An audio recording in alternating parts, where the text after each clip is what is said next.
कैसे हैं आप सभी? आई होप अच्छे होंगे, राइट। चलिए, मैं होगी तो बच्चा चैनल पे आपसे बच्चों का स्वागत करती हूँ और आज मैं आपके लिए लेके एक्सरसाइज 3.1 का क्वेश्चन नंबर 3। तो प्लीज ध्यान समझिएगा और साथ ही लाइक शेयर करना मत भूलिएगा। ओके बच्चों, आइए स्टार्ट करते हैं। देखिए क्या कहना है, 2 किलोग्राम सेब और 1 किलोग्राम अंगूर का मूल्य किसी दिन 160 रुपए था। एक महीने बाद 4 किलोग्राम सेब और 2 किलोग्राम अंगूर का मूल्य 300 रुपए हो जाता है। इस स्थिति को बीजगणितीय तथा ज्यामितीय रूप में व्यक्त कीजिए। बीजगणितीय मतलब विलोपन या प्रतिस्थापन विधि से इसे सोल्व करना है, बट इसका आंसर ना ही विलोपन से आएगा ना ही प्रतिस्थापन से आएगा। मैं आपको पहले ही हिंट दे देती हूँ, राइट, पहले ही बता देती हूँ। आपको सोल्व करके भी बताऊंगी क्यों नहीं आएगा, राइट।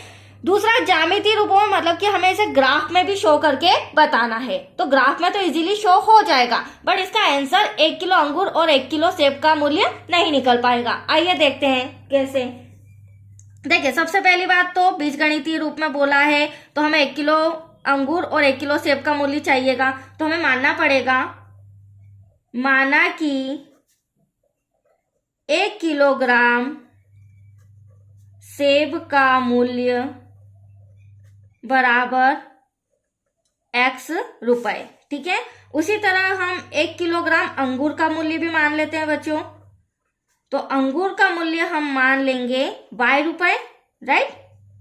चलिए, अब फर्स्ट लाइन में हमें क्या कहा गया है, टोटल 160 रुपए का खर्चा आ रहा है 2 किलो अंगूर और 2 किलो सेब और 1 किलो अंगूर में। तो 2 किलो सेब को हमने क्या माना है, x माना है, तो 2x हो जाएगा, राइट। प्लस दोनों को मिलाकर 160 रुपए और 1 किलो अंगूर को हमने y माना है। y के आगे अगर आप 1 लगा भी दोगे तो कोई इशू नहीं भी लगाओगे तो कोई फर्क नहीं पड़ता है। तो 2 किलो सेब और 1 किलो अंगूर टोटल 160 रुपए में आया। यहां तक कोई डाउट? ये तो हमारी प्रॉपर हो गई इक्वेशन नंबर फर्स्ट, राइट बच्चों। अब हमें क्या कहा गया है सेकेंड लाइन में, 1 महीने बाद 4 किलोग्राम सेब। तो 4 किलोग्राम हम सेब ले लेते हैं, सेवफल, ठीक है, 4x प्लस का साइन, 4 किलोग्राम सेब और 2 किलोग्राम अंगूर। तो ये 2 किलो अंगूर हो गए, अंगूर को हमने y माना है। टोटल कितने रुपए में आ रहे हैं, 300 रुपए में। अब देखिए, ये इक्वेशन हमारी थोड़ी बड़ी छोटी है और ये बड़ी है, तो इसे भी हम शॉर्ट कर सकते हैं। शॉर्ट करने का बहुत ही इजी तरीका मैं आपको बता रही हूँ। देखिए, यहाँ से हम 2 कॉमन ले लेते हैं क्योंकि 2 से तीनों चीज डिवाइड हो जाएगी। जब यहाँ से 2 कॉमन लिया तो यहाँ पर क्या बचा, 2 2 2 4, x ऐसा का ऐसा। यहाँ से 2 कॉमन लिया तो यहाँ बचा y इक्वल टू 300। क्या मल्टीप्लाई करें कि 300 आ जाए 2 में, तो 150 का मल्टीप्लाई करेंगे तो 150 दूना 300 इक्वल टू में हम 1 से 0 ले लेते हैं और अगले स्टेप में 2 को इंटू का है तो इधर आके क्या हो जाएगा, डिवाइड में। और जब 0 में डिवाइड करेंगे तो एटलीस्ट हमारे पास क्या आएगा, यहाँ पर 0 आएगा। That's clear. तो हमारा सेकेंड इक्वेशन प्रॉपर अब आएगा 2x plus y equal to 150। यह आया हमारा समीकरण नंबर 2। यहाँ तक कोई डाउट बच्चों? अब आप सोचोगे मैडम दोनों समीकरण तो आ गए, तो हम क्यों नहीं बीजगणितीय रूप में व्यक्त करें, इसे आंसर लेके आए, मतलब कि विलोपन विधि से या प्रतिस्थापन। अगर मैं विलोपन से करती हूँ तो आप देख सकते हैं 2x सेम आ रहा है, मतलब x के गुणांक भी सेम आ रहे हैं बच्चों और y के गुणांक भी सेम आ रहे हैं। और अगर मैं चिन्ह बदल के इसे सॉल्व करती हूँ तो ये भी प्लस माइनस कैंसिल हो जाएगा, ये भी प्लस माइनस कैंसिल हो जाएगा। तो ना हमारे पास x बचेगा, मतलब कि सेवफल, ना हमारे पास अंगूर बचेगा। तो हम इनका 1 किलो का मूल्य नहीं निकाल सकते, जो आपको मैं वो पहले ही समझा रही थी। तो हम डायरेक्टली क्या करेंगे, ग्राफ विधि के लिए, ग्राफ मेथड के लिए समीकरण 1 और 2 के मान निकालेंगे। देखिए कैसे। समीकरण 1 में यहां ले रही हूं क्योंकि मैंने समीकरण 1 और 2 तो आपको बना के रख ही दिया है। इसके थ्रू हम क्या करेंगे, ज्यामितीय विधि के अकॉर्डिंग ग्राफ के लिए हम x के भी 2 मान निकालेंगे और y के भी 2 मान निकालेंगे। जैसे ही हमारे पास 2 मान निकल जाएंगे हम उसे ग्राफ में शो कर देंगे। That's clear. चलिए, समीकरण 1 है हमारा 2x plus y equal to 160। अब यहाँ पर हमें करना क्या होगा बच्चों, मैं इक्वेशन सेकंड भी लिख लेती हूँ। हमें या तो x का मान चेंज करना है या y का मान चेंज करना है, बट मान इस तरह से x का चेंज करना होगा, x या y का, कि हम जब इस इक्वेशन को सॉल्व करें तो हमारा आंसर डिवाइड मतलब कि बट्टे में नहीं आना चाहिए, क्योंकि अगर बट्टे में आएगा तो उसे हम ग्राफ में शो नहीं कर सकते हैं, वो गलत हो जाएगा। तो देखिए, मैं x का मान चेंज कर रही हूँ। यहाँ हमें मानना पड़ेगा, माना कि x इक्वल्स टू, अब देखो इक्वल्स टू में 160 है तो क्यों ना हम यहाँ 2 इंटू में है तो ऐसी संख्या ले लेते हैं जो मल्टीप्लाई करके उधर जाके माइनस हो जाए। तो यहाँ पर देख लीजिए मैं 50 ले रही हूँ। अब 50 क्यों लिया आप अभी समझ जाएंगे। ये देखिए, x की जगह पे 50 रखा मैंने, प्लस का y इक्वल्स टू में 160, मल्टीप्लाई करेंगे 100 हो जाएगा, प्लस का y इक्वल्स टू में 160, राइट। अब y ऐसा का ऐसा, 160 ऐसा का ऐसा, प्लस का 100 इधर आके क्या हो जाएगा, माइनस का, तो y इक्वल्स टू कितना आ गया, 60। अब आपको आया समझ में, जैसे ही हमने x बराबर 50 रखा वैसे ही हमारा y का मान क्या आ गया, 60। और आपको डिजिट सोचते हुए देखते हुए रखना है कि हमारे इक्वल में कितना है, उस अकॉर्डिंग, ऐसा नहीं कि ज्यादा बड़ी डिजिट रख दो तो माइनस में आएगा। और ऐसी संख्या लेना है कि x और y ज्यादा बड़ा छोटा, इनके बीच ज्यादा डिफरेंस ना आए, राइट। अब देखिए मैंने छोटी सी टेबल भी बना रखी है समीकरण 1 और समीकरण 2 के लिए। तो फिलहाल समीकरण 1 में हमारा पहला मान आया है, जैसे ही हमने x बराबर 50 रखा, राइट बच्चों, हमारा आंसर आया है y बराबर 60। अब मैंने आपको स्टार्टिंग में ही बोला था हमें दो दो मान निकालना है समीकरण 1 व 2 के, तो अब दो दो मान निकालेंगे। अब पहले समीकरण 2 के भी यहाँ निकाल लेते हैं, फिर हम नेक्स्ट पेज पे निकालेंगे। अब देखिए यहाँ पर क्या करेंगे हम, माना कि आप चाहे तो y की वैल्यू भी चेंज कर सकते हैं, मैं x की चेंज कर रही हूँ, ठीक है।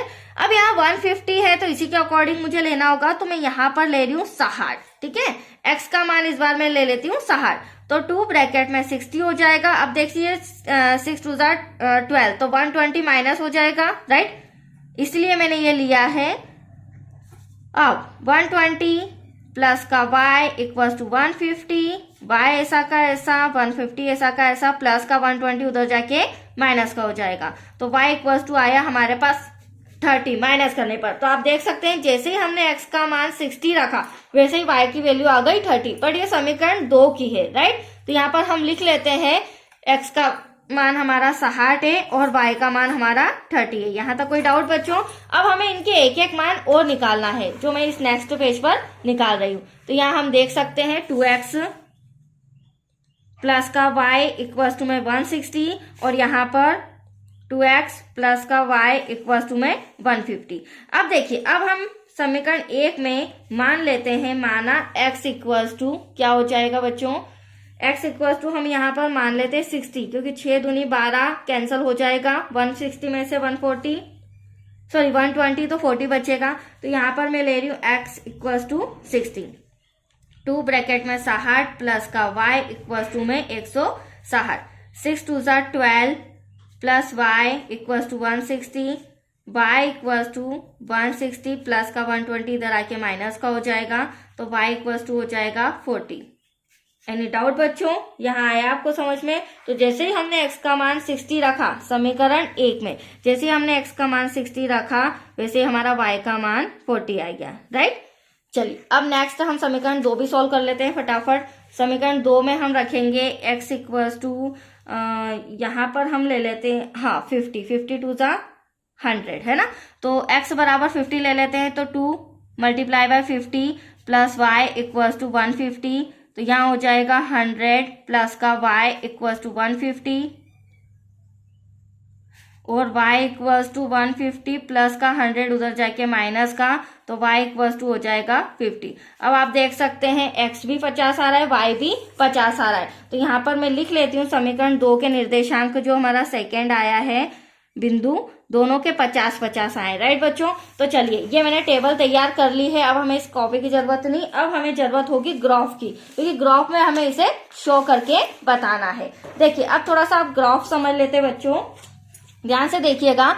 ये हमारा जो है ये y निर्देशांक है, राइट, और यहाँ पर 0 जो कि चारों से टकराता है, ये हमारा x निर्देशांक है, बट ये x निर्देशांक प्लस का होता है, ये माइनस का होता है, और y का ऊपर का निर्देशांक प्लस का होता है और नीचे का माइनस का, जिसे ये y डैश लिख रखा है, राइट। अब दूसरी इंपॉर्टेंट बात, हमने सम में देखा 10-10 का डिफरेंस आ रहा है, टोटल आप देख सकते हैं दोनों कंडीशन में 60 बड़ा है और इक्वेशन यहाँ पे भी 60 बड़ा है, और मतलब 10-10 का डिफरेंस है, तो ऐसा नहीं कि आप 1 2 3 4 5 6 करने लग जाए, 100 लेने लग जाओ। जिस अकॉर्डिंग आपकी टेबल में मान वैल्यूज आई है उस अकॉर्डिंग आपको इस ग्राफ पर तैयार करना होगा। तो मैंने 10-10 के डिफरेंस से ग्राफ तैयार किया है, राइट। अब देखो हमारे पास कोई भी माइनस की डिजिट नहीं है, मैंने आपके सामने सॉल्व किया है। जो हमारे पास x और y के मान आए हैं वो दोनों प्लस, x के प्लस के हैं और y के भी प्लस के हैं, राइट। चलिए अब समीकरण फर्स्ट स्टार्ट करते हैं, ध्यान से देखिएगा। x हमारा 50 है, और y हमारा 60 है। तो x 50 आप यहाँ देख सकते हैं, ये मेरी x की रो है प्लस वाली, ये रहा मेरा x का 50। अब इसी में हमें y का 60 चाहिए, मतलब इसी रो में आप देख सकते हैं ये रहा हमारा 60। तो 10, 20, 30, 40, 50 देन 60। तो इन दोनों का क्रॉस पॉइंट कहाँ आ रहा है, यहाँ पर। इसे मैं हल्का सा राउंड अप कर देती हूँ। यहाँ तो कोई डाउट आपको बच्चों? अब देखिए, जब यहाँ राउंड अप किया तो हम यहाँ लिख देते हैं ये क्या क्रॉस कर रहा है, 50 और 60, x का 50 और y का 60, राइट।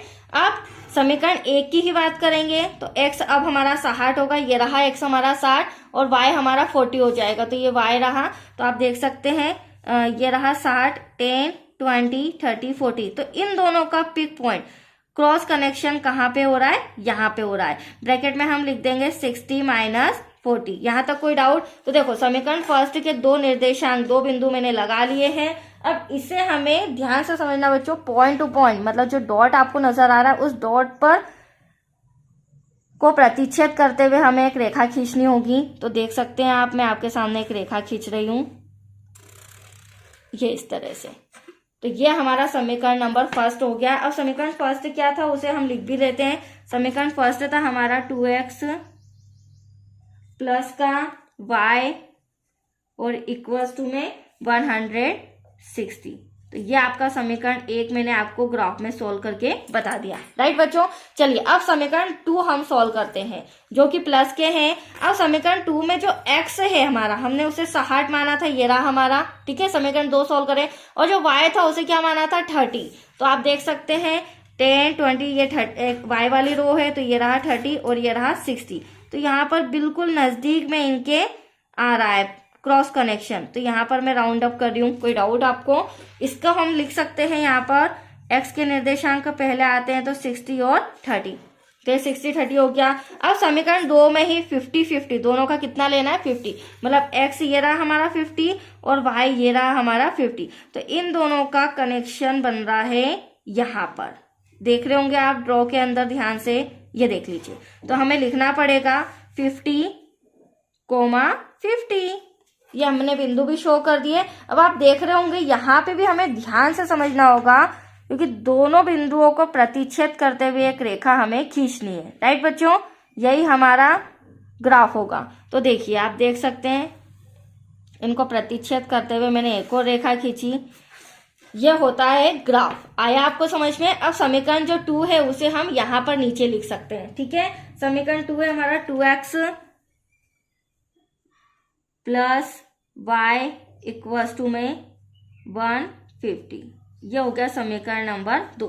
यहाँ तक कोई डाउट? अब आप देख रहे होंगे ग्राफ में मैंने जो बिंदु लेके आया था वो कंप्लीटली मैंने ग्राफ में आपको समझा दिया कि इस तरह से ग्राफ आपको खींचना होगा। और ये जब ग्राफ हमने बनाया तो दो पैरेलल मतलब समांतर रेखाएं आ रही है और कोई भी आपस में प्रतिच्छेद नहीं करी, इसलिए हमारे पास ना ही 1 किलो सेब का मूल्य आया है, ना ही 1 किलो अंगूर का मूल्य आया है, राइट। तो आपको इसी तरह ग्राफ बनाना है। ये सम कंप्लीट हो चुका है। ओके बच्चों, थैंक यू।